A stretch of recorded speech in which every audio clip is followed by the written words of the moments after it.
En ce moment, je suis dans une grosse période de réorganisation de ma vie, de savoir qu'est-ce que j'ai envie de faire, qu'est-ce que j'ai envie de partager, qui est-ce que je peux aider, comment est-ce que je peux les aider. Bref, je me pose pas mal de questions, je travaille beaucoup là-dessus, j'essaye vraiment de réfléchir à ça pour faire deux choses, pour aider les gens et pour prendre du plaisir dans ce que je fais. J'ai envie de construire une carrière, j'ai envie de construire un travail et donc j'ai envie de faire vraiment ce que j'aime et ce qui permet d'apporter de la valeur aux gens.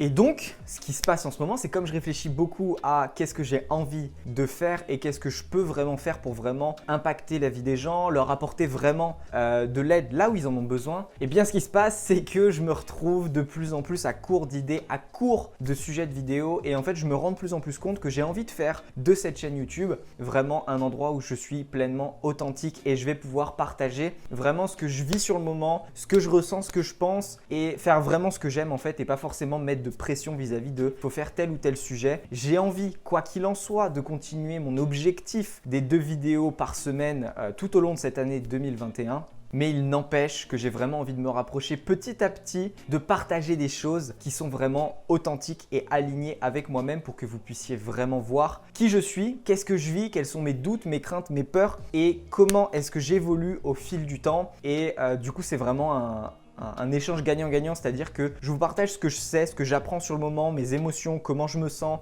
bref, ma vie au quotidien. Et en même temps, pour moi, ça a aussi un intérêt parce que d'ici 1 an, je vais pouvoir aussi observer mon évolution en termes d'état d'esprit, en termes de qualité de vidéo, en termes d'aisance face à la caméra. Et j'ai vraiment envie de voir cette évolution parce que je me rends compte que c'est une frustration quand même de passer des mois et des mois, voire des années à faire des choses, à savoir qu'on a évolué, mais à ne pas voir comment est-ce qu'on a vraiment évolué. Et donc, j'ai vraiment envie maintenant de voir ça au-delà de seulement en avoir conscience. Et donc, le sujet de cette vidéo qui traite vraiment de l'idée de cette vidéo, qui n'est pas vraiment une vidéo, qui n'est pas juste une vidéo pour parler d'un truc en particulier comme ça, mais qui est vraiment une idée qui émerge du fait que je n'avais pas d'idée, c'est comment est-ce qu'on va pouvoir trouver des idées de vidéos, des idées de mails, des idées de peu importe quand on n'a pas d'idées. Et le premier outil que j'ai envie d'utiliser et de partager, c'est cette idée de sortir de chez soi. Pourquoi sortir de chez soi, c'est important et intéressant? Parce que, comme le disait Einstein, nous ne pouvons pas résoudre un problème avec le niveau de conscience qu'il l'a engendré. C'est-à-dire que ce qui est important pour trouver des idées, c'est d'aller ailleurs que là où on ne trouve pas des idées. Ça paraît bête, mais notre cerveau a des ancrages qui sont assez forts. C'est-à-dire que si vous passez 15 ans de votre vie à dormir dans le même lit, que vous déménagez pas machin, et que un jour vous dites à votre cerveau on va travailler, on va apprendre nos cours sur le lit, votre cerveau aura tellement associé le lit au sommeil ou à d'autres choses, mais j'ai pas envie de savoir,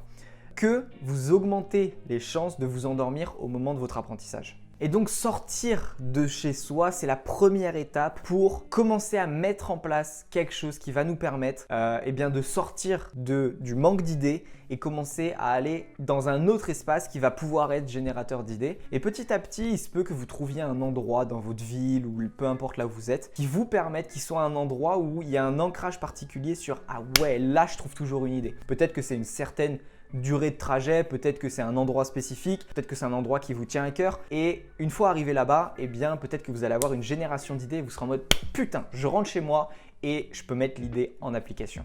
Le deuxième élément pour commencer à retrouver des idées, le moment où on n'a plus d'idées, c'est de prendre du temps pour soi. Se poser la question, qu'est-ce qui est important pour moi? Qu'est-ce que j'ai envie de faire? Qu'est-ce que j'aime faire? Et en reconnectant à ça, notre cerveau va un petit peu se déconnecter. Il va laisser en fait notre subconscient travailler et notre subconscient, petit à petit, va à partir de tout ce qu'on a vécu, tout ce qu'on a appris, tout ce qu'on a réfléchi, commencer à faire des liens et commencer à trouver des sujets de vidéos dans mon cas ou pour tout autre sujet. Prendre du temps pour soi, c'est aussi accepter de déconnecter pleinement, de, prendre un bain, sortir, voir des amis, de vraiment déconnecter de cet aspect, trouver une idée. Je dois forcément trouver une idée. Et se reconnecter à soi, prendre du temps pour soi, c'est augmenter justement les chances de laisser notre cerveau réfléchir par lui-même et donc d'avoir plus d'énergie parce qu'on aura pris du temps pour nous, on aura pris le temps de se ressourcer vis-à-vis avec ce qui est important pour nous, ce qui nous fait du bien et donc les idées vont émerger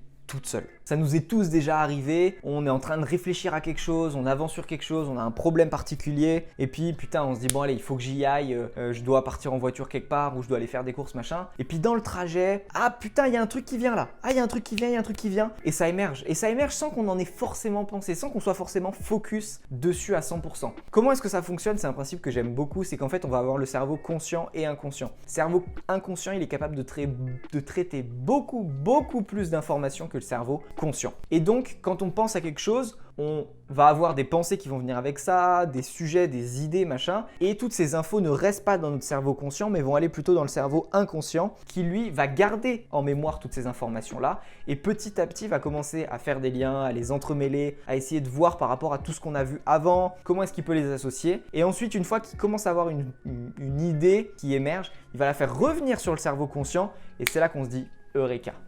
Le troisième élément qui peut nous aider à trouver des idées quand on n'a plus d'idées, c'est cette idée de créer de l'échange. Pourquoi créer de l'échange? Parce que quand on crée de l'échange, déjà qu'est-ce que c'est l'échange? On va peut-être commencer par là. L'échange, ça va être vraiment quand il va y avoir une interaction entre deux éléments. Ça va être principalement entre vous et autre chose. Si par exemple, je suis en manque d'idées, que j'ai envie de créer de l'échange, je vais pouvoir créer de l'échange avec une autre personne. Si je fais ça, je vais avoir une émergence d'idées vis-à-vis de ce qu'elle me dit et elle va me dire un truc, je vais me dire putain ouais c'est vrai que ça c'est intéressant, ça fait tilt avec ça, allez. Je vais en parler. Ça peut être avec un livre. Là, vous avez plein de livres, enfin j'ai plein de livres plutôt, et c'est en prenant le temps de lire ces livres, en regardant voilà tel sujet m'intéresse un peu plus qu'un autre, que des idées vont pouvoir émerger et que notre subconscient va emmagasiner toutes ces informations-là, commencer à faire le tri et petit à petit nous faire remonter les informations qui nous intéressent le plus. Ça peut être aussi des échanges avec l'extérieur. Sortir, comme je vous le disais, prendre du temps pour soi, ça peut être de sortir. Et si vous sortez, eh bien vous allez potentiellement, je sais pas, observer quelque chose dans la rue, voir quelque chose dans la nature et peut-être que en ayant cet échange entre le monde extérieur et vous-même, eh bien une idée va pouvoir émerger et à partir de là, vous allez pouvoir en faire quelque chose. Donc voilà, avoir des idées vis-à-vis de l'échange, c'est, je pense, l'une des meilleures sources d'inspiration parce que vraiment, on puise un petit peu les idées de l'extérieur et donc on n'a même plus besoin de réfléchir à trouver une idée. C'est vraiment les idées qui viennent de l'extérieur vis-à-vis de ce qui fait du sens pour nous. Et la quatrième et dernière idée de comment trouver des idées quand on n'a pas d'idées, bien c'est de parler de soi. Parler de soi, de qu'est-ce que je ressens en ce moment, qu'est-ce que je pense, qu'est-ce que je vis, quelles sont mes craintes, quels sont mes doutes, quelles sont mes peurs du moment, mes pensées du moment. Et parler un petit peu de tout ça et être ok avec ça. Parce que vous pouvez aborder une thématique, on peut aborder une thématique particulière, on peut parler d'un sujet particulier, on peut apporter une aide particulière sur quelque chose en particulier, mais si on reprend l'exemple par exemple de Toy Story. Toy Story au début, par les studios Pixar, ça a été, avant qu'ils le mettent au cinéma, ils le font visionner par des juges, bref, des personnes qui vont noter ce film et Toy Story a obtenu une note pourrie. Vraiment le film le plus raté de l'histoire des Pixar. Et en fait, ils se sont rendus compte en analysant le film que certains héros n'avaient aucun défaut. Et quand quelqu'un n'a aucun défaut, on ne peut pas s'identifier à lui. Et donc ce qu'ils ont fait, c'est qu'ils ont mis des défauts à ces personnes-là, des défauts qui peuvent être la jalousie, la crainte, la peur, le doute, le manque de confiance, bref, peu importe le défaut et la faiblesse que c'est, mais ça permet aux gens de s'identifier. Et aujourd'hui, c'est la même chose. Aujourd'hui, on voit beaucoup sur YouTube des personnes qui ont soit des gros business, soit une vie personnelle qui est épanouie, le corps de leurs rêves, machin, mais toutes ces personnes-là ont aussi des défauts, ont aussi des moments de doute, ont aussi leurs propres faiblesses. Et c'est justement être honnête avec ça vis-à-vis de soi-même et des autres qu'on va pouvoir créer de la relation et que les gens vont réellement s'identifier à nous, à ce qu'on vit et qu'ils auront envie de partager ça avec nous. Donc par exemple, moi dans mon cas, ça va être d'accompagner les entrepreneurs sur l'aspect productivité pour être plus performant et donc avoir plus de temps pour soi en travaillant moins donc. Eh bien, certaines personnes seront du coup plus attachées à moi entre guillemets de par ma personnalité parce qu'elles se diront voilà, cette personne-là a une personnalité qui me touche, ces aspects-là de lui m'intéressent, m'interpellent et j'ai donc envie de travailler avec lui pour avancer vers ce qui est important pour moi. Et c'est là que ça va faire vraiment toute la différence. Donc je pense qu'on a vraiment à y gagner à être totalement authentique, je sais pas ce que je voulais dire, à parler de nous-mêmes, à parler de ce qui fait vraiment du sens pour nous, à parler de nos doutes, de nos peurs et ça nous fait beaucoup de bien surtout parce que quand on est dans une période compliquée, quand on est dans une période de flou, de doute, c'est ces moments-là où on pense ne pas pouvoir inspirer les gens alors que c'est justement dans ces moments-là qu'on a le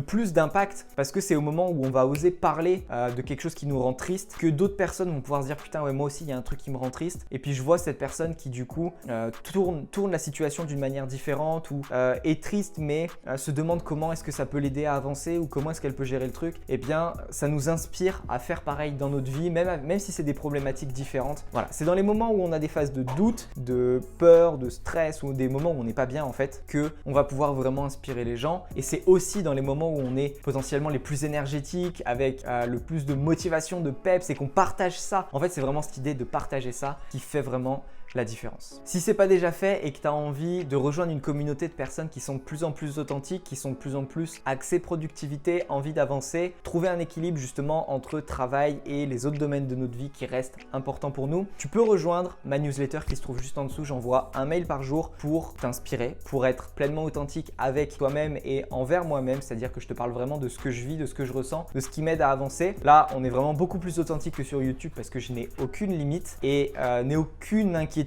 Tu peux te désabonner quand tu veux et le but c'est pas de remplir ta boîte mail de spam ou de mails qui n'ont aucun intérêt, c'est vraiment de t'apporter un maximum de valeur vis-à-vis de ce que je vis, de ce que je ressens, vis-à-vis de ce qui m'aide à avancer, de mes découvertes, des idées qui me passent par la tête et vraiment de te partager tout ça. Donc si ça t'intéresse, c'est juste en dessous en description et quant à moi je te dis à très bientôt pour une prochaine vidéo. C'était Duncan, merci de m'avoir écouté, ciao.